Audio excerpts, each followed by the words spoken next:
Wait মাপবি চল দেখি কয়শো KG বাড়িয়েছিস, চল আগে আমারটা মাপি চল। কয়শো ওয়েট মেশিন অন আছে? নাও আমি বাটন টিপে চালু করে দিয়েছি। এইবার আমা দেখি আগে আমি যাই। কত কেজি? 44 কিলো। এই তুই সর।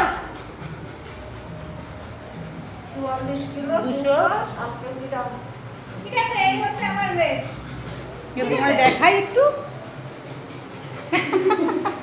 এটা তোজোর মেন তো তোজোর। এই আয় আয় আয় আয়। এই যে মোটু। পেরেছিস? হ্যাঁ মোটু। এইবার মোটু ওমা হসপিটালে গেলে আর মাপতে চায় না।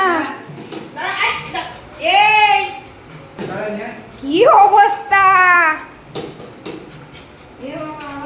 ওয়েট মেশিনে উঠছে, উঠে নেমে যাচ্ছে।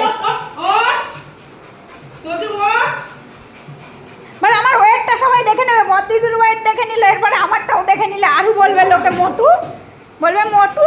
বসো, এরকম বসো, বসো, বসো, বসো। বস। আপ ডাউন করো, হ্যাঁ। ঠিক আছে।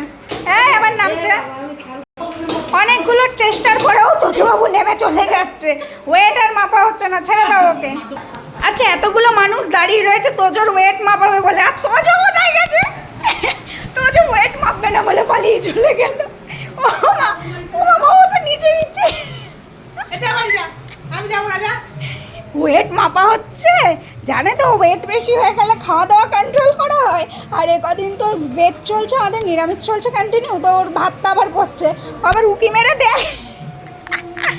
মা ওয়েট মাপার দরকার কি বলতো, আমি না একটু গলু গলু। চলো চলো ওয়েট মাপবো না মা, চলো ওই করে হওয়া ভালো, চলো চলো। আরে ওটা নানু করার। ও নানু কোথায়? খাওয়া দাওয়ার পরে বাথরুমের দরজায় হাত দিয়ে ইয়ে করবে, ধাক্কা মারবে, চিল্লাবে খুলে দাও শাওয়ার। মা শাওয়ার চালিয়ে দেয়, ও নিজের মতো স্নান করে চলে আসে। ওই দাদা আসছে না তো? খুঁজে নিয়ে আয় তুই দাদার। আমি ফোনটা নিয়ে আসি, ওই ঘরে আমি ফোন রেখে এসেছি। আমি চলে গেলাম।